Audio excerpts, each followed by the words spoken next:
बिस्मिल्लाहिर्रहमानिर्रहीम। अस्सलामु अलैकुम व रहमतुल्लाहि व बरकातुहू। आज हम गांव आए थे बाबा के साथ। अनीक मेरा कजन पहले से ही गांव है। अनीक बताएं, गांव की जिंदगी शहर की जिंदगी से आसान है या मुश्किल? गांव की जिंदगी शहर की जिंदगी से आसान है। यहाँ पर खुले घर हैं, खुली जगह है। हम अपने नाना नानी के घर रहते हैं। बहुत मजा आता है। यहाँ पर खेत है।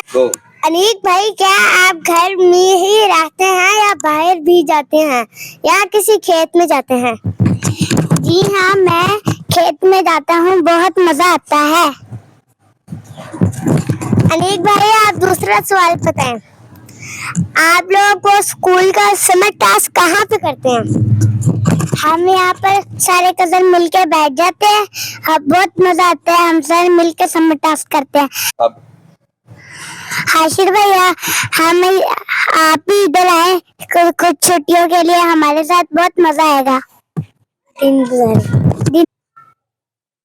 प्यारे दोस्तों, मिलते हैं अगले व्लॉग में। अल्लाह हाफिज।